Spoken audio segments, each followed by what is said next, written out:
Welcome to Ecologic for the month of December, the last of the year. Beautiful weather. Hope everybody had a nice Christmas. Looking forward to a happy new year. Um, I'm fortunate we have Chris Tozai, who is chairman of the St. Martin Parish Council, and who's for the last, I guess, 5, 6 years has worked with us in dealing with the flood that has caused a lot of problems for people, especially in 016, where over 5,000 homes in Lafayette Parish flooded and 10,700 from Alexandria all the way to Abbeville. So, the interesting part of that is the of the 10,700 homes flooded, 73% had less than a foot of water. And that has caused folks like Chris and others to look at how the system works and doesn't work, and can we manage it to lower it a foot or more? And the conclusion is certainly can be managed, and but as Chris has pointed out, it's a regional thing. There's no one parish is going to solve this. The solutions are out there. They've been looked at. They've been researched. There's plans for most of the solutions, and it's a timing issue, getting the money report and so forth. But Chris and St. Martin Parish, they they had an election where a drainage tax was approved, and a lot of things being done with that drainage tax are going to benefit many parishes far beyond St. Martin Parish. So some of the things that we've talked about is Cypress Island, is where the Vermilion water goes and water from Catawba goes, and it's our floodplain, and it needs to be improved. And one of the improvements that St. Martin Parish has come about with, and it was first proposed by the Corps back in 1993-94, is to drain Cypress Island into the Bayou Teche below the Keystone Dam into Lake Lost Point. So, Chris, you might share with us where we are on that project. You'll have the permits, and I guess it's being built. Yeah, thank you, Mr. Howard, for having me out here today. I want to wish everybody a Merry Christmas, and thank you for having me on here to discuss some of these topics we have. Going back to the bond money that you talked about, St. Martin Parish was really the first parish in this area to pass a $20 million tax, $20 million tax, and dedicated to only main drain problems, managed drainage, dredging and excavating and opening up areas. We do have permits and everything for the Lake Martin thing over there. We're working on that. One of the big projects we have right now that's gonna be help St. Martin Parish that has already started is the Joe Day Canal. We're about a 2/3 through that project right now. We're about a third left to finish that project. And we're gonna come back with the Coulee LaSalle project, which should go out for bid early next year sometime, I'd say mid next year. And hopefully by late next year, that should be going out and awarding the bids to get that project done. That project will be a big help to the Lafayette Parish, to Youngsville, Broussard area. It'll do. It provides a lot more benefit for Lafayette, East Lafayette Parish than for St. Martin Parish. Right. It drains the Broussard, Youngsville area, and it brings it right into Cypress Island. And the big point there is you don't want to overfill Cypress Island. So when you put that project together with the Joe Day Canal project, then you got a real solution. You got a real solution. You know, Mr. Harrell, a lot of these problems we have and a lot of this stuff, and I know you've talked about it, we've attended several meetings and met with several people and tried to find solutions to these problems, is the problem starts up north. And the watersheds up north, holding this water back when we have these major hurricanes coming back is becoming a problem.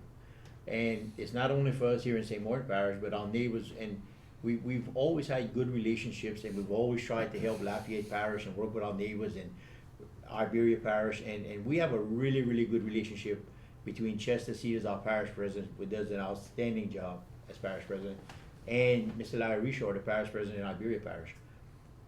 We need to start looking at these things at a regional stem, and I think everybody needs to contribute and bring all our resources together and put our heads together and figure out what's going to work, because parish projects on an individual basis All we doing, we don't wanna move water from one area to another, we wanna move water all the way out to the coast.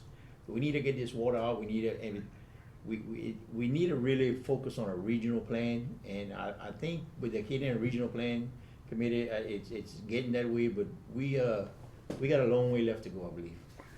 What Chris is talking about is changes up north that brought a lot of water to us. And there's three or four that's worth mentioning. One is the Bennett Johnson Reservoir System on the Red River that put 5 dams creating 6 pools that raised the water in Alexandria 20 feet, which blocked the normal historical flow of draining Rapides Parish into the Red River. So that has all been diverted to Bayou Cocodra and Bayou Buff. Bayou Waukesha has all taken that water that used to go into the Red River. Then there was a gate that drained Bayou de Glaze, which has a watershed of 274 square miles. By the way, all of Lafayette is 251, so it's much bigger than Lafayette. That drainage used to go into the Chapelizod River at Simport. Well, they closed the gate that allowed that to happen, and again sent all that water to us. So when you look at the changes up north, they were enormous, and you know the water went to the Red River and into the Chapelizod. It's over with. It doesn't come to us. Now it's all heading to us, and then we got a bunch of dams in the way. Bunch of dams. This water used to go, the plan was, when all this was done, to move it into Henderson, into the Henderson Swamp. But the Henderson Swamp is an impoundment. It has levees all the way around it. It has a gate that was built when I-10 was put together. It was a temporary gate. It's still there. It's got lots of problems, but that keeps Henderson up high. And so when the flood comes and we need to put water in, it can't go. And there's other things besides the gate. You got pipelines. You got the old railroad canal. They call it the Texaco Canal, which is a dam all the way across. The I-10, when they built the I-10 system, they put a dam all the way across. So all these things blocks the flow of flood water getting into the Chapelizod. It also has a real negative impact on water quality.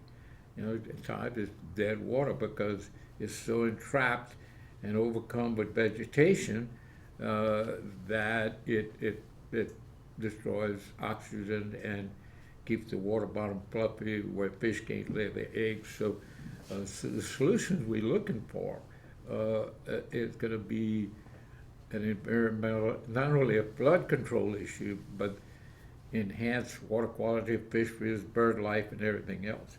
Yeah. You know, Mr. Harrow, you touched on something right there with those locks and everything, and a lot of people fail to realize that St. Martin Parish, everybody thinks that we control the locks. The locks are located in St. Martin Parish, and we control the maintenance on the locks. The locks itself, we have to get approval by Wildlife and Fisheries on when we can open and close this thing, and through the Corps of Engineers. That's kind of a sore subject with me. I always thought the Corps of Engineers should have kept those locks and maintained them if they wanted to keep them there. It put a big burden on us in our parish, and you know, the funding it would take to be able to restore those locks to where they be functional on the drop of a key, it's astronomical. We don't have that kind of money. We just the keystone, the estimate, the gates need to be replaced. The structure in beneath is questionable. The lock structure sits on 969 pilings that were put down in 1912. Now the life of a creosoted piling is in salt water about 50 years. Mm-hmm. In fresh water is half of that. Well, it's been there over 100 years. Yeah. So the integrity of that lock probably would cost $40 or $50 million to bring it up to where it should be. Right. And St. Martin Parish didn't have that money. I mean, your annual budget was $10 million a year. Well, our budget for the year is $38 million. We operate on $38 million. And for a lot of people, $38 million sounds like a whole bunch of money. But when you stop and you look what we mandated federally and state, locally to have to fund, I mean, we're responsible for the jail, we're responsible for the courthouse, libraries, fire departments, the salaries and, insurance and retirement for the DAs, the judges. I mean, so that 38 million don't go very far. When things were good in Lafayette Parish, I tell this to people all the time, we operate on $38 million budget, and the Acadiana Mall used to generate per quarter almost $50 million. So we basically a small parish, and we're not a big parish based on businesses. We're basically a residential and agriculture based parish. And if you look at the geographically the size of what we have compared to Lafayette, we're twice the size Lafayette is. Oh, yeah, or more. We have over 700 miles of waterways in you know, that we're responsible for laterals and roadside ditches. If you left this place right here and drove to Pensacola, Florida, it would be equivalent to the amount of ditches and Just laterals that we y'all gotta maintain. take care of. Yeah, exactly. One of the real victories in this effort was, and St. Martin Parish was very involved in that, is tying in these flood issues and Henderson issue to the Chappell Basin program, the coastal restoration plan and so forth. That's really important. They have the resources, and they handling this. One of the major blockages getting flood water out of the system and into the Chappell is the Dixie pipeline, which is two big levees went across the whole basin. And when you try to dump the flood in it, it blocks it and stops it. So Chris and Jody Mesh and a bunch of other volunteers came up with a plan, and one of the big steps is to remove the Dixie pipeline. Another thing is to improve the flow with the Grimmett, and you know, to make sure that the water quality and flood movement of water is enhanced and the barriers removed. You know, a lot of people relate Henderson to Toledo Bend, and it's not. Toledo Bend is a reservoir. Yep. And Henderson is actually a spillway, but you got to be able to let that water out as fast as you're taking it in. And when we had a major flood, and I was on the phone with Dave Dixon and Mr. Harrell, and myself and Jody got in a boat. We went out there to see what the problems were, because we had a gauge reading that was probably, what, 6.5 foot difference? Yes. And you could see it. You could see where it was trapped. It was trapped at that Dixie pipeline, and it's just the water wasn't coming in. And we put together a project. We met with CPRA and the Chappell Basin program, and that project was approved, and it's in the funding project stages right now. And Should be done this year. Should be this done next this year. Yeah, that's going to be a big help for us.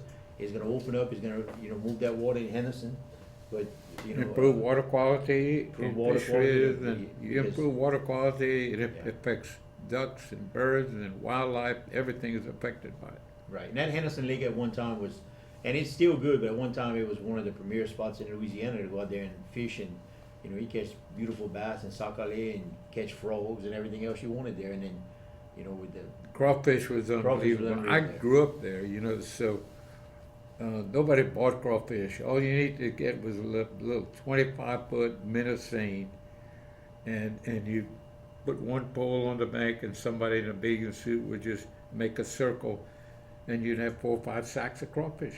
I grew up in Grand Anse in Cecilia, probably by Crowfly Wood, 2 miles from the levee. And my grandfather used to drive out there, and I'd drive with him. I was probably old enough to help him carry the nets Before they had roads. before they had rules. And we had these little drop nets that they put with some bait on it. And we drop about 50. When we get to the end, he'd drink him 1 or 2 soft drinks or whatever he had in the ice chest. And then we'd go back to the end, we start picking up. When we get there, we had 2 sacks of crawfish. We picked it up in about an hour, go home, boil that crawfish and peel it. My grandmother would peel that and put that up, because that was for the wintertime. We'd have crawfish and stuff to eat. Wow. Yeah, you can't do that anymore. No, it was such a paradise, Yeah. And a lot of that, when they built the inside guide level, they changed Henderson a Changed lot. Henderson a lot, yeah. Yeah. Before that, the fishing was unbelievable. What was it? The Wine Wiggler was one of the baits they used, and the Dalton Special, and unbelievable fishing.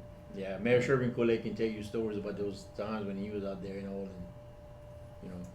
it just ain't like that Unbelievable anymore. duck hunting. Doug Gunn was Yeah, we used to laugh at the duck blinds in Henderson were like a hotel.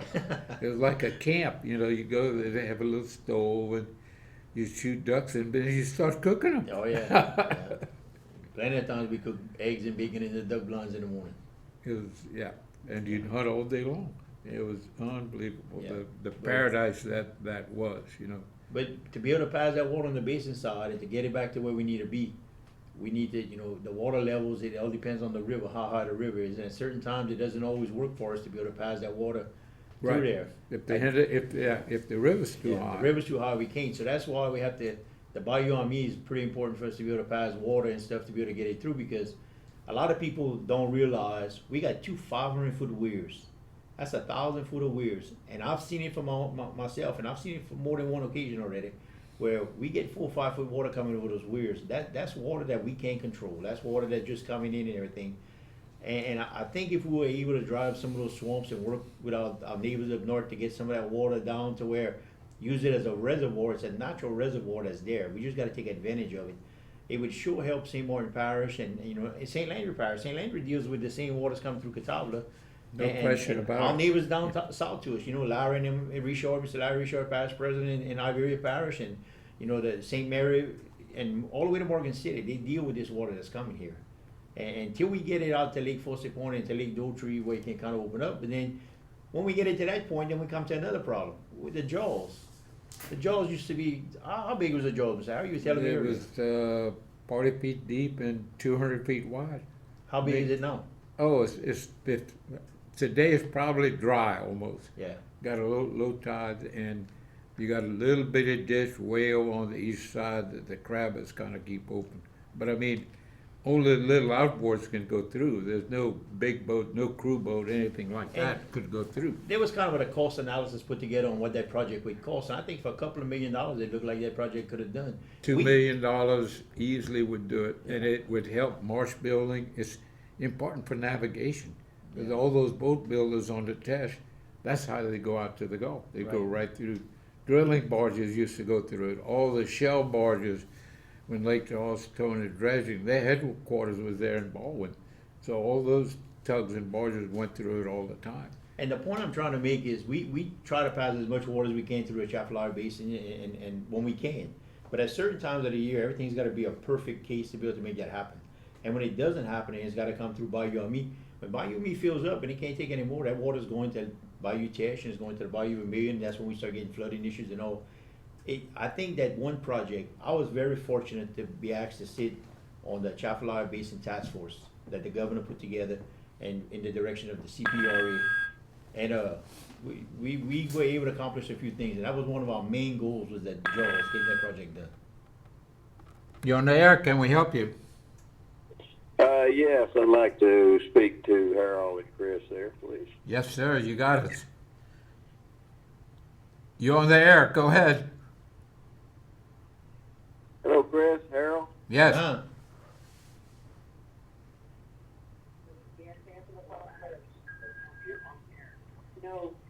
Hey, you on the air? Hello there, Chris and Harold. How are y'all this evening? Mr. Fontenot, good hearing from you. Hey, look, y'all started off your conversation there on this Cypress Island and Joe Day Canal.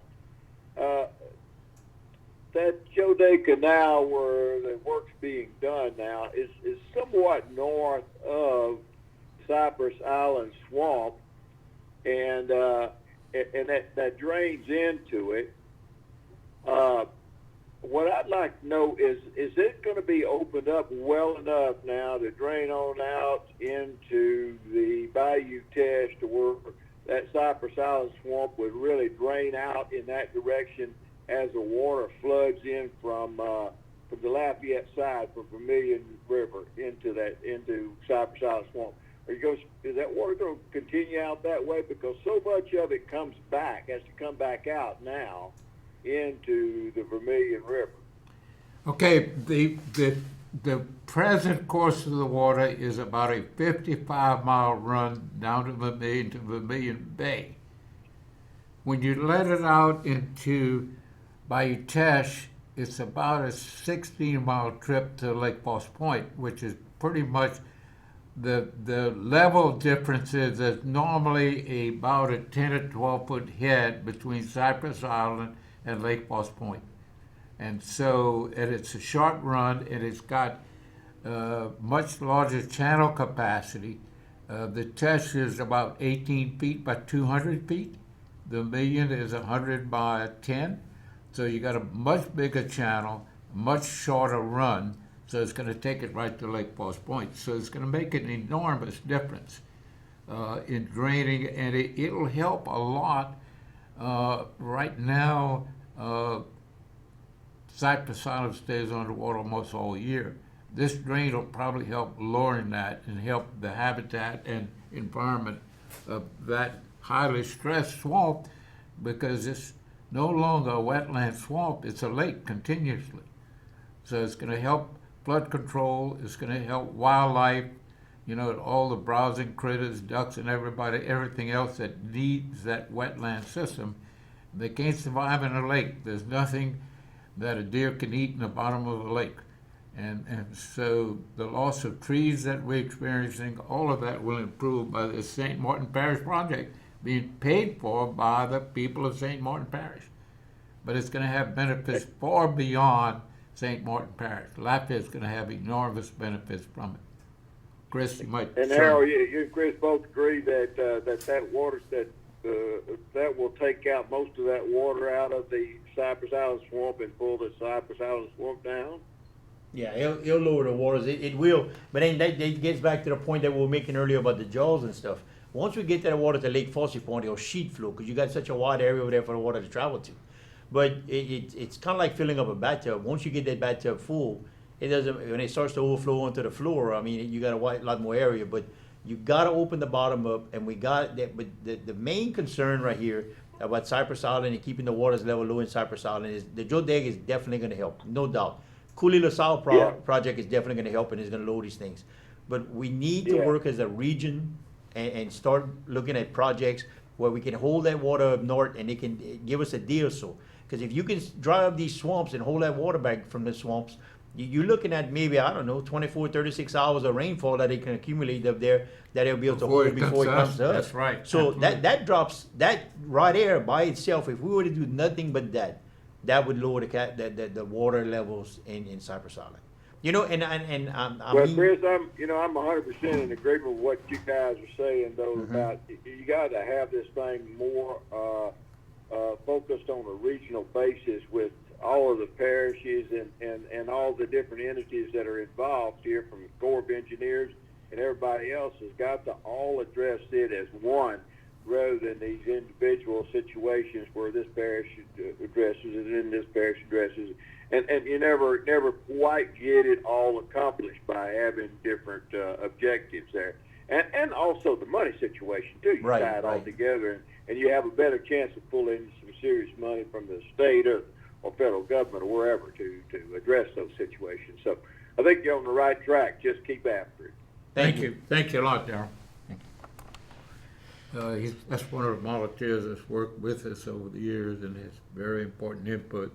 He's engineer type, so. Mr. Howard, we want to help in St. Martin Parish. We want to help our neighbors to the north without causing a problem to our neighbors to the south. So we want to work together with everybody to try to make this thing work.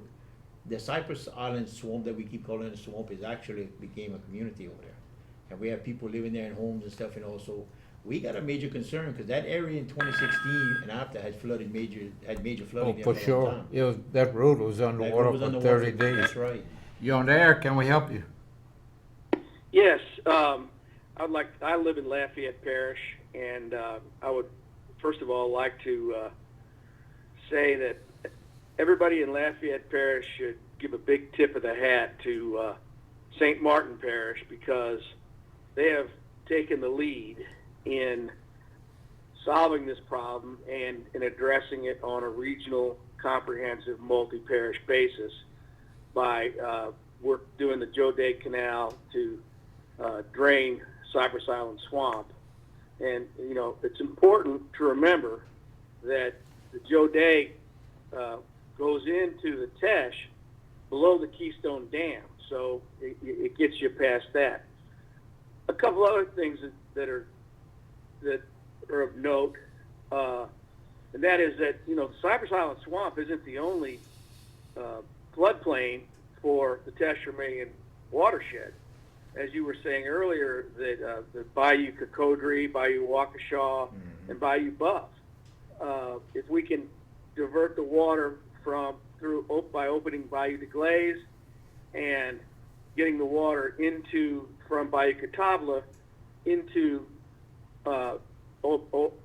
across the levee when it's available, that will take a lot of pressure off of Cypress Island Swamp.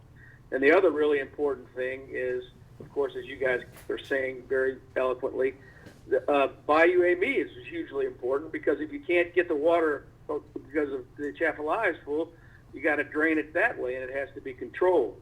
But I think the thing that's notable to me is, and I'll stop talking in a second, but, I mean, I don't want to be negative about our Lafayette Parish's approach, but it seems like all we want to do is dig coulees that worsen the problem and try to fix them with detention ponds. And that's just that's totally inconsistent with any approach that is going to solve the problem for all of us in all the parishes in the watershed. I mean, this totally ill-advised Coulee Ile de Con, where they're going full steam ahead on it, that's going to put another water dam on the Vermilion. And it's just like a Keystone. When you get a big rain, things are going to back up more and more. So we need to start, in Lafayette Parish, we need people to start working with these other parish governments and doing the things that Chris is talking about and what you guys are talking about to drain the water, to get the water, keep it from coming down on top of us, and fixing the problem rather than making the problem worse. So really appreciate what you guys are doing, and thank you so much for all your efforts. Hey, you, I appreciate thank it. you a lot for the comments, Bob. Thank you for your support. Okay. We appreciate it.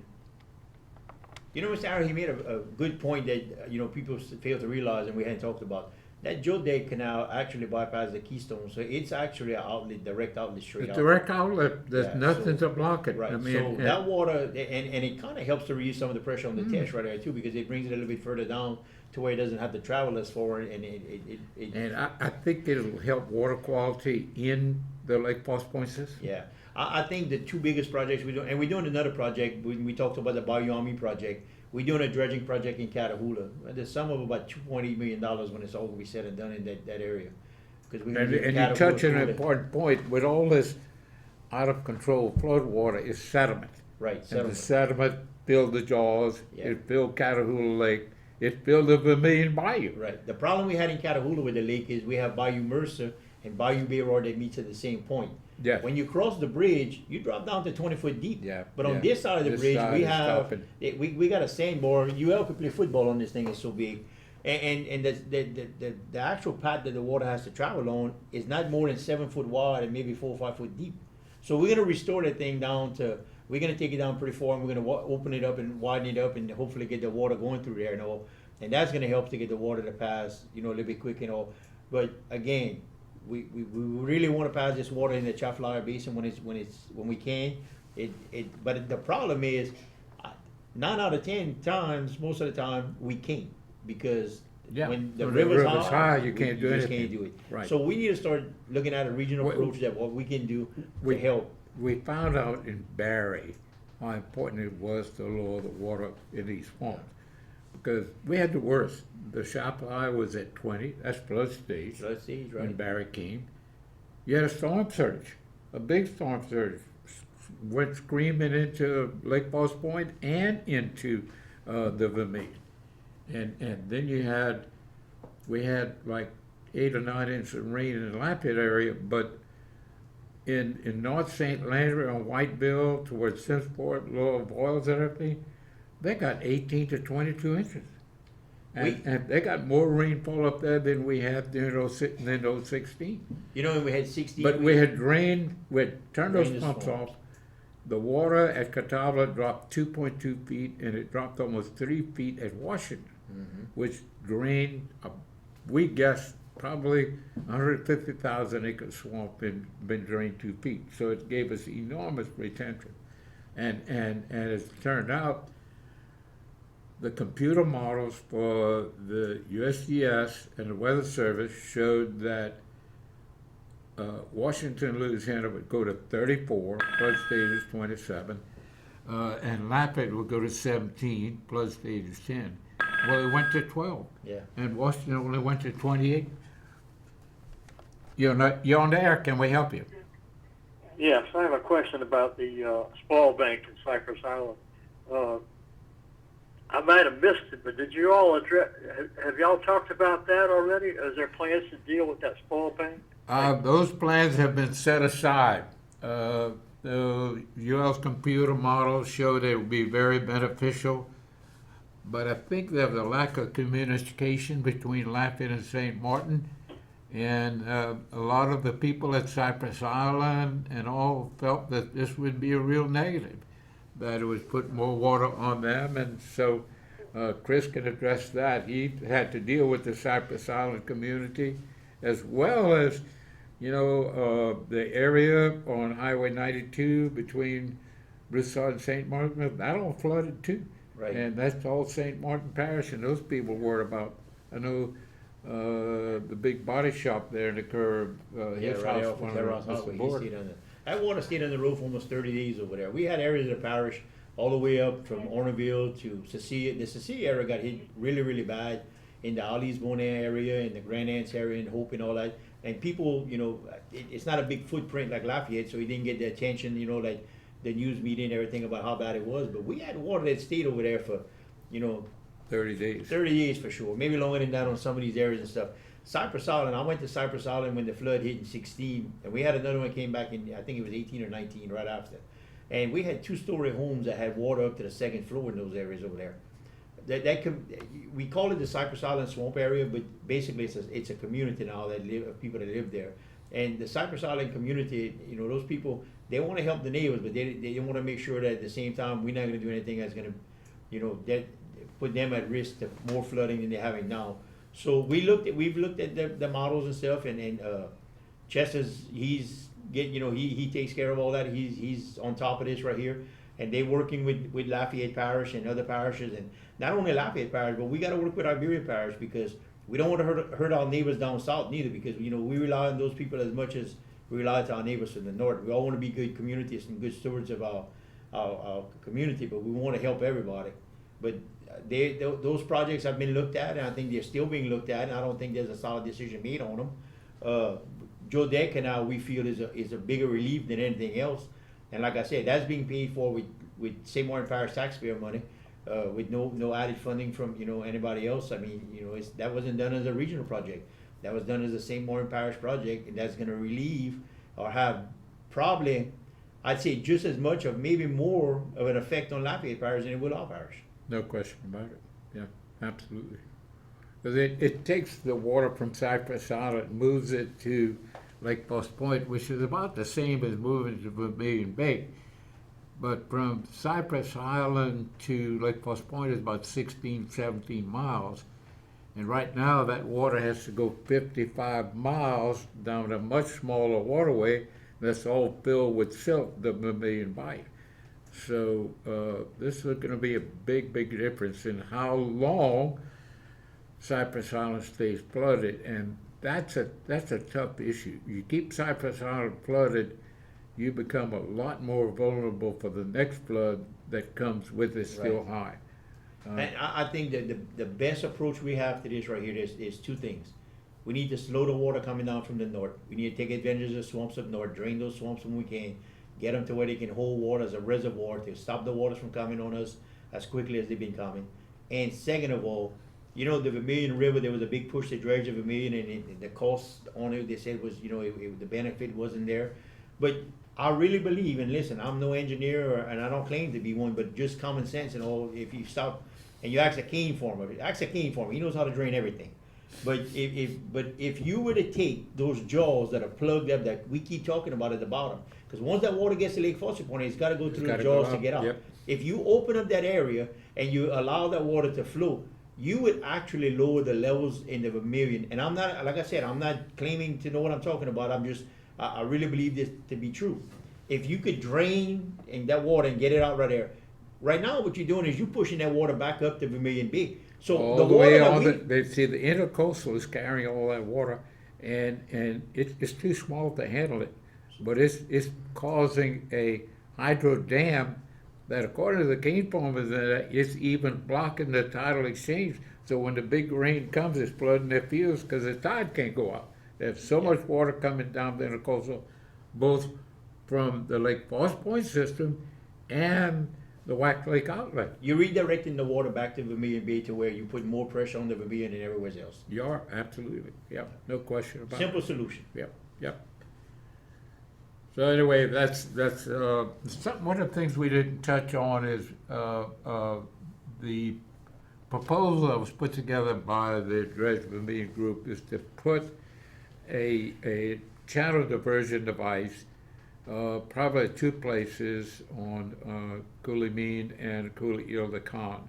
Coulee-Mean's all concrete, and Coulee-Ile-de-Con, they've turned into a big canal.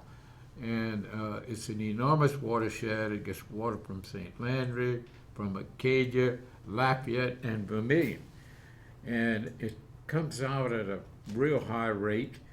The Vermilion is flowing at 1 mile an hour. This thing is flowing at almost 4 miles an hour. Vermilion is flowing at something like 1,500 cubic feet per second. This is flowing at 12,000. So you create a dam. And you create a situation where that dam pushes the water north into Cypress Island, and it blocks the water from coming down. And so it's real chaos. But a plan to divert the water, put a channel training where they would aim the water like a fire hose. It's right now at a T intersection. It would turn it downstream, block the water from going up to St. Martin and St. Landry Parish, block it from going into Cypress Island, and put it in Vermilion Bay in 15 hours instead of 30 days. We think it'll work. We tried to get the computer model to verify that. Every engineer I've talked to is excited about it. I know my son Gordon shared that with Jeff Cedars and the engineer, and they were enthused about it because it really solves a problem for St. Martin Parish. Yeah. And as long as you can divert that water and get it out of there, and you know the major concern right now is getting the water out of Cypress Island. But all these proposals, what we're talking about right here, is all stuff that'll lower the water levels in Cypress Island. Yeah, each help one. St. Martin Parish That's right. and be a benefit to Lafayette Parish. Each one will have an effect. Like the Bayou Army Gate, normally our flood threat mostly is from hurricanes. So that's when the water's low and when you can vacate it. You're on the air, can we help you? Hey, Mr. Harold, Jody Mesh here, man. Look, first of all, let me tell you thank you for raising awareness about all of this issue, and Chris Tozan also, man. A big thank you to Chris. I think he's done a fantastic job on the parish council for St. Martin Parish. Chris and I, we both serve on the governor's advisory task force that was put together to talk about these issues in the Chapelon Basin. And there's a lot of issues we talked about in the Chapelon Basin, and water quality being one. But the most important issue that touches all of us is flood control and the flooding issue. Last year, Butler Road, I don't think it got over about 18 feet, and the residents of Assumption Parish, they were experiencing flooding. They couldn't get to any of their businesses unless they traveled to and from in SUVs, and you shouldn't have had that issue until Butler Roads would have gotten to probably above 20, maybe 22 feet, like in the past. So we have a tremendous sedimentation issue that's happening in the Chapelon Basin. It's happening in all of these waterways, and we had a big consensus that everybody was pretty much in favor of and decided upon on that task force, and that we need to provide an outlet for our water. You spoke about it earlier. The intercoastal waterway it creates a hydraulic dam. We got to open up those outlets like the Wax Lake outlet or through the Jaws.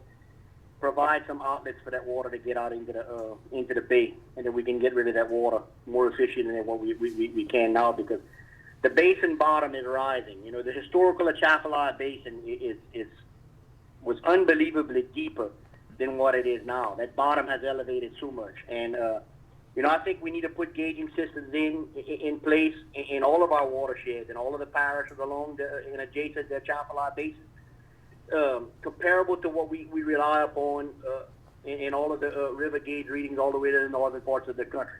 Like that, every watershed, you have a gauge reading that what kind of levels you can play with. You can release water here, you can't release water there. So it really needs to be looked at.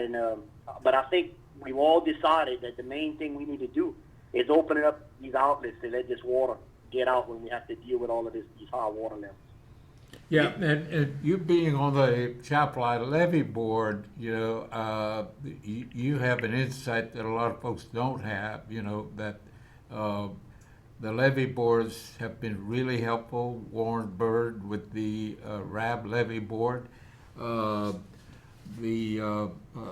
St. Mary Parish Levee Board, all these people are working together. St. Mary Parish has pushed real hard to drain, to dredge out the jaws, which would affect more parishes than St. Mary. So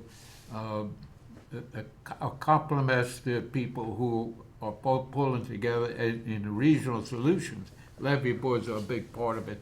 I have to compliment Pat Landry and all his efforts with Louisiana DOTD Public Works. They planted drains in Lake Cocodrie. They planted a drain in Bayami. Lake Cocodrie is 7,000 acres. They think they can drain in 15 feet. They can put 100,000 surface acre feet of flood water in it in a worst case situation. So, and each one of these solutions is going to be very meaningful. And when you look at the flood of 016, of the 10,700 homes flooded, 73% had less than a foot. The solutions we're talking about would certainly bring us to that 1 foot lower and save over 7,000 homes in a similar event. So compliments to all the people who work together. And it's important that we keep this regional issue going, because parish by parish, we're not going to solve it. We're not going to solve it by building retention ponds and sugarcane fields as Lafayette Parish is doing. That's a waste of time and money and of valuable agricultural land. I think Jody brings up a good point, and me and Jody got to see firsthand dealing with the task force. We all talk about the same problems, the same issues and all, and we talk amongst ourselves. But when we got out there and we started talking with a group of people, a diverse group of people from different areas and everything, everybody that sat on that committee, no matter how they felt or what, they all agreed at the end of the day that the only way to solve these issues was to move our floodwaters. If you open up the drainage and you get the flood water going, Mother Nature will take care of itself. Everything will restore. And one thing Jody pointed out that I think in today's day and age, with the technology we have, there is no reason that we don't have that gauge system set up throughout the United States and everything. 2/3 of the nation's waters comes down this way. We should know where 2/3 of that water is coming from. And you mentioned the Chapala, Jody. That thing's happening in the Chapala that nobody can figure out. In the flood of 73 at Red River Landing, that's where the old river, that's where it divides, the water in the Mississippi got to 57 feet. Well, Simmsport got to 56. There was only a 1 foot head, and there was only one gate at the time, and the gate failed, but that's why they were at the same level. In the flood of 019, now we have 32 more gates than we had in 73. And the water at Red River was at 66 feet, and the highest it got at Simmsport was 41. There was a 25-foot head with every gate wide open, and they could not raise their Chapala, and nobody knows why. Now, when you starve the Chapala of water, then there's a problem for water quality, fisheries, you name it. When you get spoiled beings that are higher than your levees, you're gonna have problems. That's for sure. We got a levee that's 26 foot and a spoiled being that's 30. Wow. And that spoiled being is running east to west. That is amazing. Yes. So, Jody, All right, thanks. but look, thank y'all guys. I appreciate the topic tonight. I appreciate all what y'all are doing. Thank you. Thank you Thank for calling in, Jody. You know, and Mr. Harold, what I'm worried about is, you know, we're making this big push right now and all, but this should have started a long time ago. It's way past due. We are making headway. We are getting to where we have you know, Guy Yeah. Cormier was very instrumental in putting together the Acadiana regional plan, you know, and all that. Yes.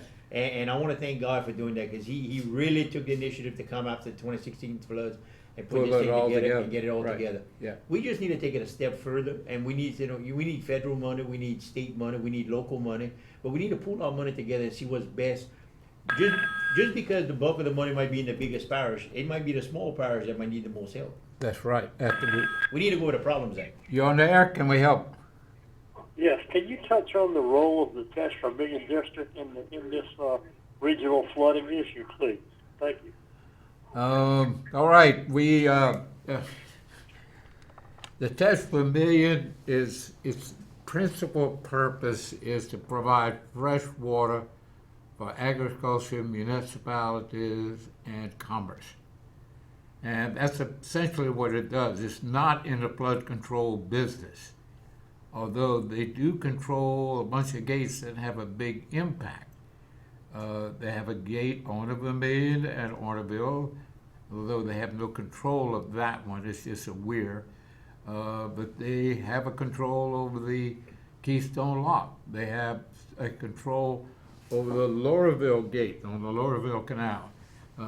They have the pumping system that keeps the water level high, and that's probably one of the biggest problem issues because they keep Bayakatawla at almost 18 feet. The weirs are 18 feet above sea level, so they keep the flood stage there is 19.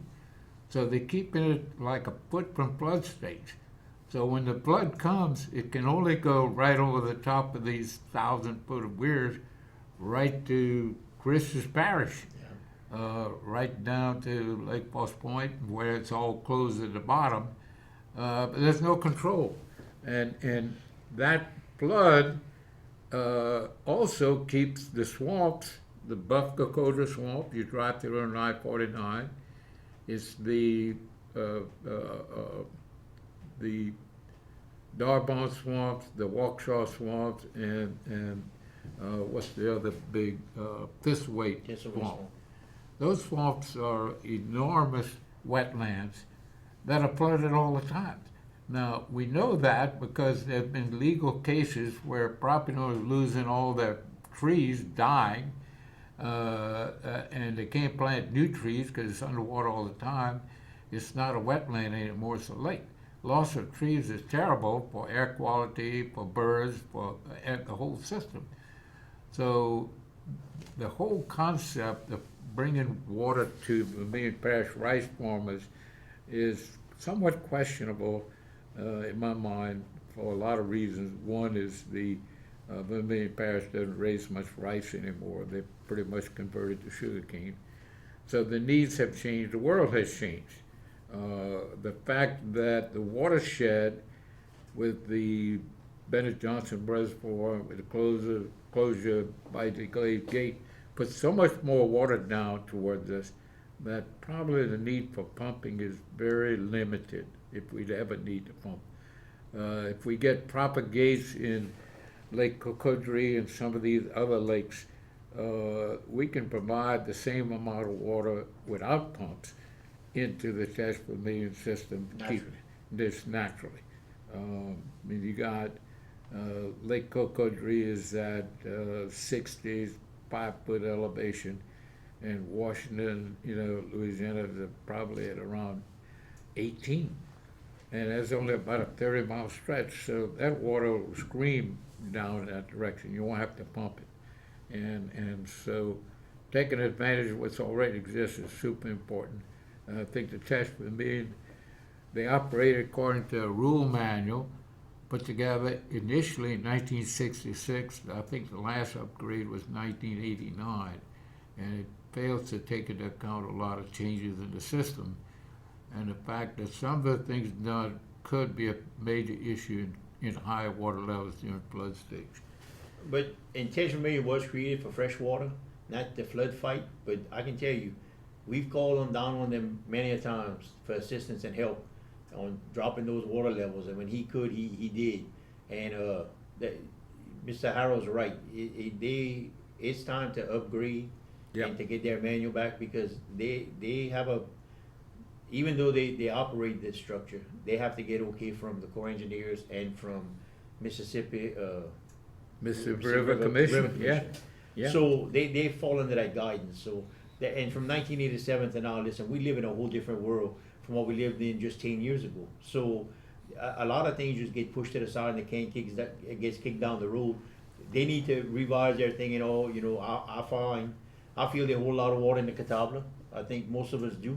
Yeah. It was some banks that had fell in at one time. How big was the story? I don't know. It's not for me to judge. Well, the but- banks are caving in like crazy, and Right. part of that is you're keeping it so high. Yeah, but it needs to be revisited, it needs to be revised, and I know Tej Vermilion's willing to, to push for the study on it and stuff. we need to get, it's This the all- higher levels yeah. that need to get done. The fact the water's so high, it flooded the roads to the Walmart warehouse, and it flooded the St. Landry Parish Tourist Office, and that's, when you flood the highways, DOTD gets involved, Department of Transportation Development, and that conclusion was you could raise the highways at a cost of about $30 million, or you could put a gate in for about $2 million, and they elected raising the highways doesn't help the homes and farms and businesses that flood. But if you lower the water, then you're helping everything. So that's their approach with Lake Cocodrie and the Bayami Gate, is to control the flow. When the water can take it, let it out ahead of time, lowering the retention zones, 150,000 acres of swamp, you drain it. So when the flood comes, it fills the swamp first before it goes in your house. And the gate in Bayami, what we're talking about doing and stuff, would also be a benefit to the Catahoula community and the Bayami, Henderson area, during low water conditions, when our water gets stagnant, we need fresh water coming in. Absolutely. You're on the air, can we help? Yes, I would think that, y'all have such good ideas on all of this, and we've talked it over and over and over again. When will we be able to get all of you guys, starting up in Rapide Parish, all the way St. Martin, St. Mary, Lafayette, Vermilion, when can y'all all get locked into a room somewhere until you come up with a solution? It seems like the water there wants to run through all of these parishes out to the Gulf. So it seems like there should be a real simple solution. Thank you. Right. I think part of this Basin Commission is kind of bringing this multi-parish regional issue together, and they do have resources to help with a bunch of that. We are tied to the basin. I think the initiative Guy Cormier put together, pulling all the parishes, probably could be revisited. Some of the conflicts we have between parishes should be settled around the table, not over squabbling, And Mr. Some of the money coming is regional, should be for regional solutions, not for one parish. Yeah. And we got a bunch of money coming in Lafayette Parish, and we digging holes in the sugarcane field. That's just a waste of money and time. That no one who has spent the last 5 or 6 years in the boats, talking to the Corps, visiting with the farmers, getting the first-hand information, would think that we're going to solve this one parish at a time. It has to be regional. And for the most part, of Oils and Evangeline and St. Landry and Rapides, all these people have been willing to be at the table to work for these regional solutions. And we've had meetings in Port Barre with the mayor out there and with some of these people from Rapides Parish and everything. The Canada Regional Plan my guy put together was a really good start, but it was a good start. We need to expand on it, and I think that what we need to do is we need to get all these parishes up north. I'll be honest with you, I think this thing should go all the way throughout the whole state of Louisiana, all the way up to the north, because you got the Red River and you got that Chafalaya Basin, and and They're all everybody tied together. they're all tied in together and everything. And I think everybody should be involved with it, because when you just think about this tonight when you go to bed, 2/3 of the nation's water is coming down the Mississippi River. That's a lot of water. When they built the Bennett Johnson system, they didn't figure these pools would fill up. And the fact they're filling up caused the big flood in northwest Louisiana in March of 16. I mean, that closed I-10. Yeah, for a long period of For a time. long period it of wasn't time. just a couple of hours. Yeah, right. So, I mean, this problem, if Chris is right, goes far beyond just the test and being system. And I want to thank Harold Taylor and them guys from St. Landry Parish. They've been real helpful in trying to put something together and getting more things going for us too. So we working on it. We trying. And I complimented the farmers of St. Landry and Yeah. the Boyles and Rapides. They've all come to the meetings, and God, these farmers know what's going on. When you watch your soybean field go underwater, They deal with it every they day. deal with it every day. They really know. Like one of them said, man, I think they looked at these dams, these big weirs that head your way. Yeah. They know that a couple of sticks of dynamite would solve it. And one thing I've learned: a foot of water or 10 foot of water in a home, you still got water in the home. That's right. That's You right. don't want any water. Yeah, in you there. don't want to, when you go over the floor, you're in Yeah. trouble. So, and that's, since 2016, I think we've had close calls, but with a little bit of manipulation, and we've been able to avert and block a major flood. That happened with Hurricane Barry, and there's several other events that came that, by pulling the right triggers, we were able to avoid, another major flood. So, but anyway, we think that the solutions are certainly reasonable, that an informed public can make a big difference in pushing the meter along to have their political leaders move in the direction that's necessary to solve this thing. And each thing you do makes a little difference, and you add it all together, it makes a big difference. And the smallest voice can be the biggest sound at some point. Everybody needs to reach out. Reach out to your council members, your state representatives, your senators. It's important that we get these people on Yeah, board with you us. you on the air? Can we help you? Harold, y'all are shut down. Oh, okay. Show's Still on. recording for Okay. YouTube. Okay, all right.